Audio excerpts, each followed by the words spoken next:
Ciao a tutti, sono Andrea Fontana, sono proprietario dell'azienda agricola Platinetti Guido, sita in Ghemme, che conduco insieme a mio fratello, mia sorella e ultimamente anche a mio figlio Pietro.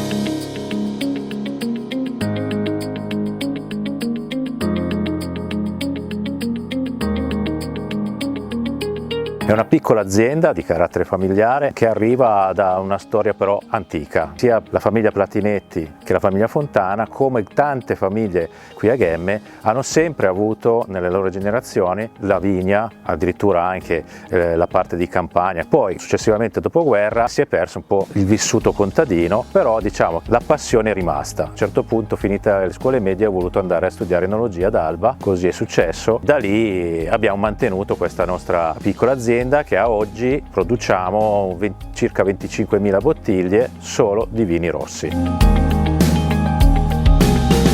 La produzione parte proprio dalla passione che mettiamo dentro nel vino che vogliamo bere noi, e quindi abbiamo come tipologia di vino il Guido, che è un vino che deriva da una delle ultime vigne a Maggiorina, che è un sistema di allevamento che è tipico del Novarese, in collina. Questa collina che è la collina in fronte a Ghemme, denominata nella zona del Ronco al Maso. Molto importante questo nome perché per l'azienda gran parte della produzione arriva da questa zona. È una zona a sud di Ghemme, non è tanto una collina morenica, ma praticamente è una collina che ha subito un'elevazione rispetto alla pianura dovuta ai ghiacciai che arrivano dal Monte Rosa, e quindi abbiamo una ricchezza di sassi, di ferro e di tantissimi elementi minerali, sabbie e anche argille. Quindi il Guido è un vino entry level che arriva da questa vigna che ha più di 100 anni, e all'interno di questa vigna c'è dentro una miriade, è proprio un miscuglio di vitigni dell'Alto Piemonte, perché abbiamo dentro Nebbiolo, Vespolina, la Croatina, la Bonarda, del Merlot di inizio secolo. Quindi questa qui è proprio un vino più naturale che facciamo, perché non viene aggiunta solforosa se non appena prima dell'imbottigliamento con minime quantità.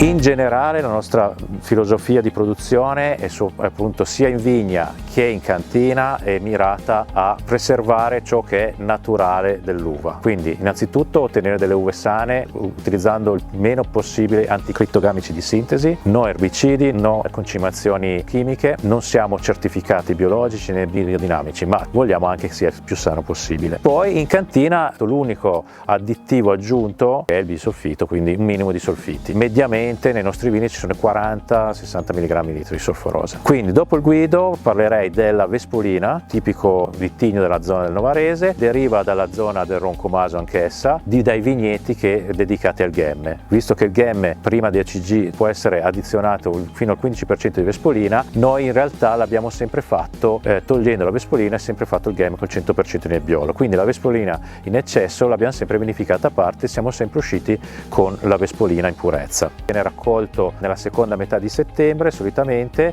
gli facciamo fare subito la malolattica, esce a marzo dell'anno successivo senza filtrazioni, senza additivi aggiunti. È un vino molto fresco, speziato, che vede solo acciaio. Poi facciamo un Collino Novarese Nebbiolo, praticamente selezioniamo delle uve per ottenere un vino che fa 6 mesi di botte grande da 30 ettolitri e viene poi imbottigliato l'anno successivo della vendemmia. Poi facciamo anche un Collino Novarese Barbera, in questo caso invece è un vigneto posto sopra la zona del Roncomaso, quindi zona Baraggiole, dove i terreni completamente si differenziano, sono molto più argillosi, quindi vini un po' più corposi e un po' più cupi, ma diciamo con un'altra personalità. È una Barbera 100%, viene affinata 2 anni in tonneau, botti da 500 litri di rovere, ha tutte le caratteristiche della Barbera con anche le caratteristiche dell'Alto Piemonte, quindi sapidità, mineralità e un'accentuata acidità. E infine arriviamo al Ghemme, che è il vino di punta. Tra l'altro facciamo solo un Ghemme, che non a caso è il Vigna Ronco al Maso. Viene vendemmiato dalla seconda alla terza settimana di ottobre, viene macerato per 3 settimane minimo, anche 4, fa la malolattica spontanea il prima possibile anche lui, e poi fa 3 anni in botti di rovere a 30 ettolitri, al che viene imbottigliato e viene poi commercializzato l'anno dopo successivo all'imbottigliamento. Quindi quando esce il nostro Ghemme ha già un anno in bottiglia che per i nostri vini fa solo del gran bene, perché si dovrebbero bere dai 5, 6, 7, 8 anni in avanti, però sono sempre comunque buoni anche da bere subito. L'obiettivo futuro principale è sicuramente preservare il più possibile il territorio, mantenendo la nostra naturalità di produzione, perché la vocazione a produrre vini ottimi in questo territorio c'è e ci sarà ancora, perché l'Alto Piemonte non si ferma.